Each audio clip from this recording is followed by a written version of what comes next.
Assalamualaikum warahmatullahi wabarakatuh. Saya Wildani Safurrahmania dari Prodi D3 Keperawatan Fakultas Keperawatan Universitas Jember Kampus Lumajang. Di sini saya akan mengadakan penyuluhan kepada warga di Desa Sumbersari, yaitu kepada bapak-bapak dan ibu-ibu. Saya berharap setelah dilakukan acara penyuluhan yang saya selenggarakan, diharapkan Bapak dan Ibu di Desa Sumbersari mampu memahami dan mengaplikasikan cara pencegahan rematik. Saya berharap Bapak, Ibu, atau saudara sekalian dapat berkenan dan berpartisipasi di dalam acara penyuluhan yang saya suluhkan kepada warga di Desa Sumbersari dengan tema yaitu pencegahan rematik. Bapak-bapak dan ibu-ibu, di sini saya akan mulai menjelaskan tentang pengertian rematik terlebih dahulu. Di sini pengertian rematik adalah penyakit yang menimbulkan. Bapak dan ibu-ibu sekalian, saya di sini akan menjelaskan tentang pengertian rematik terlebih dahulu. Pengertian rematik di sini yaitu rematik adalah penyakit yang menimbulkan rasa sakit akibat otot atau persendian yang mengalami peradangan dan pembengkakan atau penyakit yang ditandai dengan nyeri di bagian sendi atau nyeri sendi. Yaitu penyebab rematik. Apakah penyebab rematik itu? Rematik disebabkan oleh adanya kesalahan pada sistem imun seseorang yang menyerang sinovium atau sebuah membran yang melepisi sendi-sendi dalam tubuh, yaitu akibatnya sinovium terjadi meradang dan menyebabkan kerusakan pada tulang rawan dan tulang di sekitar bagian sendi, yaitu tendon dan ligamen yang berada di sekitar sendi dan sendi pun menjadi lemah dan meregang. Seiring berjalannya waktu, sendi pun akan kehilangan bentuk dan mengalami perubahan posisi dari yang seharusnya. Untuk selanjutnya saya akan menjelaskan tanda-tanda dan gejala rematik. Tanda dan gejala rematik yaitu 1. Cedera seperti terkilir. Terkilir itu sering bisa dialami untuk setiap manusia tentunya. Biasanya untuk yang sering kita dengar terkilir itu pada bagian kaki. Terkilir terkadang banyak dianggap bukanlah hal yang serius karena kebanyakan orang terlalu menyepelekan tentang terkilirnya kaki tersebut. Namun hal tersebut juga sebagai tanda dari penyakit rematik. Kondisi ini lebih umum terjadi pada kalangan orang yang berusia muda atau disebut dengan remaja. Dan untuk yang penyebab kedua yaitu adalah mati rasa dan kesemutan. Mati rasa atau kesemutan yaitu adalah salah satu gejala dari penyakit rematik, yaitu rheumatoid arthritis adalah carpal tunnel syndrome, ditandai dengan kesemutan di pergelangan kaki atau tangan, yaitu meradang pada bagian pergelangan kaki atau tangan. Adanya sensasi pada tangan atau kaki terjadi karena pembengkakan di bagian lengan tersebut. Rasa nyeri akan lebih buruk terjadi ketika malam hari tiba. Sebaiknya hal tersebut dilakukan pengopresan pada tangan atau kaki yang cedera atau yang merasa kesemutan tersebut, entah di bagian kaki ataupun di bagian pergelangan tangan. Untuk gejala yang nomor 3 yaitu masalah pada bagian kaki. Peradangan rematik tersebut di bagian masalah kaki terkadang terjadi pada kaki bagian depan, karena wanita yang menggunakan high heels sering mengeluh rasa sakit karena adanya tekanan pada kaki di bagian depan. Pada umumnya penggunaan high heel itu pada wanita muda, yaitu jangan terlalu keseringan menggunakan high heels karena akan mengakibatkan rasa sakit pada kaki bagian depan, karena kan ketika jalan dia kan menggunakan high heel yang tinggi, jadinya kan pada kaki bagian depan dia akan tertekan, jadinya lama kelamaan kaki tersebut yang sering menekan di bagian depan itu berakibatkan kepada masalah bagian kaki. Beberapa penyakit rematik juga dapat merasakan rasa sakit di bagian tumit. Akibatnya yaitu adanya plantar fasciitis, yakni gangguan pada kaki, umumnya yang disebabkan oleh pembengkakan jaringan di bagian bawah kaki oleh tumit. Jadinya kaki itu merasa bengkak di bagian bawah tumit kaki tersebut dan meradang pada masalah bagian kaki dari gejala rematik tersebut. Untuk gejala yang nomor 4 yaitu rasa pegal pada sendi. Salah satu dari gejala yang paling dominan dari reumatik tersebut adalah rasa sakit pada sendi tersebut. Tidak sedikit yang terpikirkan oleh rasa sakit tersebut karena ini akibatnya terjadi kelelahan otot atau osteoartritis, yaitu pengeroposan tulang. Jenis rematik tersebut biasanya yang paling umum terjadi pada usia lanjut seperti usia lansia. Biasanya nyeri sendi ini berlangsung lebih dari seminggu. Rasa sakitnya itu lebih dari 1 minggu. Hal tersebut juga dapat mempengaruhi bagian tangan ataupun kaki merasakan nyeri di waktu yang bersamaan, yaitu ketika tangan ataupun kaki dan lutut itu akan merasakan nyeri tersebut dalam waktu yang bersamaan. Biasanya dalam waktu malam hari dia akan merasakan rasa nyeri tersebut dalam satu bagian, yaitu bagian tangan, lutut ataupun kaki, seperti itu. Gejala yang nomor 5 yaitu adanya kaku di pagi hari. Kaku di pagi hari karakteristik antara lain reumatik yaitu adalah rasa kaku pada sendi di pagi hari. Ini juga merupakan masalah paling umum terjadi pada setiap individu seseorang masing-masing.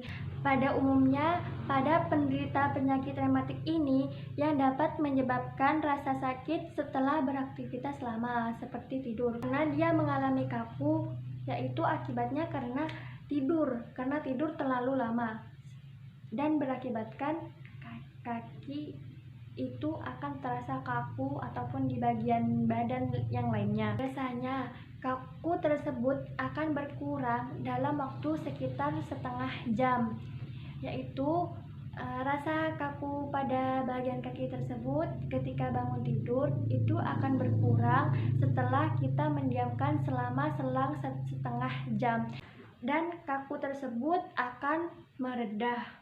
Penjelasan selanjutnya tentang gejala rematik yaitu sudah ke nomor 6.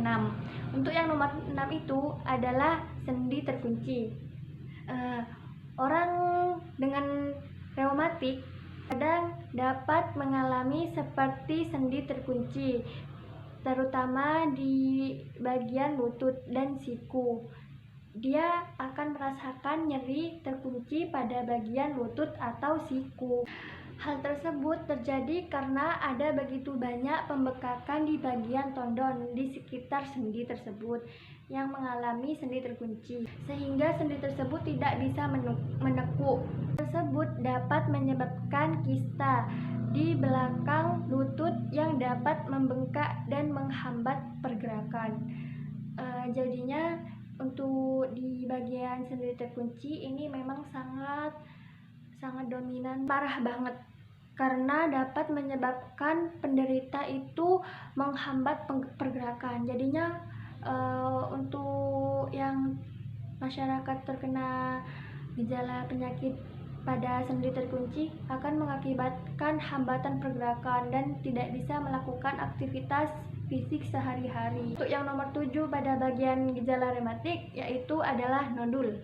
Nodul itu seperti benjolan. Nodul atau benjolan yang tumbuh di kulit dekat lengan persendian. Nodul ini biasanya muncul benjolan pada persendian yang terkena rematik tersebut. Biasanya sering muncul di bagian belakang siku, di sini seperti di sini akan muncul benjolan ketika tanda-tanda gejala rematik yang bagian nodul itu.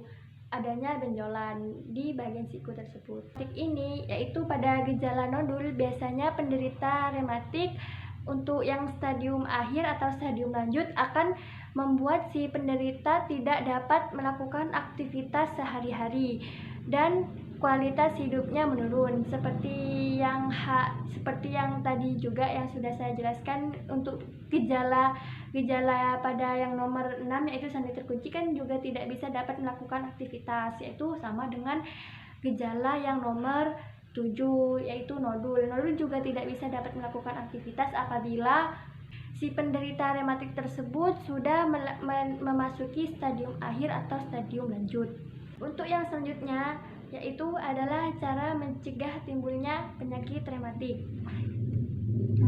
Di sini saya sudah tampilkan di slide saya. Cara mencegah timbulnya rematik yaitu adalah rutin berolahraga, melakukan olahraga yang tepat, dan membuat rasa sakit akibat rematik berangsur-angsur hilang. Biasanya olahraga rutin yang kita sering alami pada umumnya yaitu adalah di pagi hari atau di sore hari, yaitu dapat mencegah timbulnya rematik, karena jika kita melakukannya secara teratur, lari pagi atau lari sore, yaitu penyakit rematik tersebut akan berangsur-angsur hilang. Tapi tidak langsung hilang ya bapak-bapak dan ibu-ibu, karena di sini kan penyakit rematik itu kan sangat dominan. Menuju ke stadium lanjut sebaiknya kita mencegah terlebih dahulu, karena mencegah itu lebih baik daripada mengobati.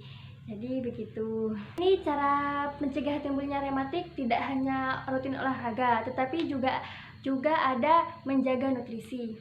Nutrisi tersebut seperti halnya yaitu makan makanan yang dianjurkan untuk penyakit rematik, seperti makan sayur, yaitu sayur bayam ataupun loba, wortel, dan singkong, dan ubi-ubian pada timbulnya penyakit rematik. Makanan di sini ada juga yang makanan tidak dianjurkan untuk penderita rematik. Bapak-bapak dan ibu-ibu sebaiknya bapak-bapak dan ibu-ibu untuk menghindari makanan yang tidak dianjurkan dalam penyakit rematik, seperti halnya makan telur ayam, atau rempah-rempah yang pedas-pedas, atau kue-kue dari tepung dan gula putih, sayur kangkung ataupun melinjo itu tidak diperkenankan dimakan untuk pada penderita penyakit, karena jika bapak-bapak dan ibu-ibu makan makanan yang dipantang dalam penyakit rematik akan semakin meradang pada sendi-sendi. Sebaiknya makanan tersebut dihindari saja. Untuk yang bapak-bapaknya bisa menghindari minuman beralkohol atau teh, kopi, atau coklat ya.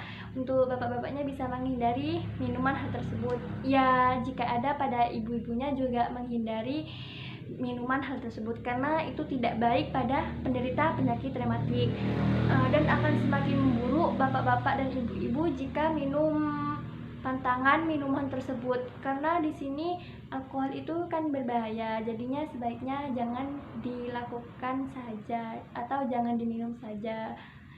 Untuk kopi itu juga dapat berbahaya, karena kan kopi itu mengandung antioksida yang tinggi. Jadinya antioksida yang tinggi itu tidak dianjurkan pada penyakit rematik.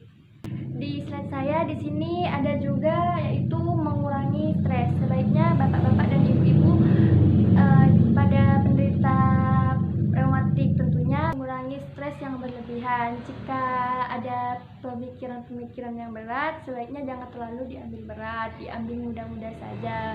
Dan jangan lupa untuk berdoa juga supaya cepat selesai permasalahannya, dan jangan terlalu diambil bawa pikir, karena jika terlalu dibawa pikir dapat menyebabkan stres. Untuk pencegahan yang selanjutnya di sini ada jangan memposisikan sendi dalam satu posisi terlalu lama, seperti halnya kita memposisikan sendinya ketika kita jongkok.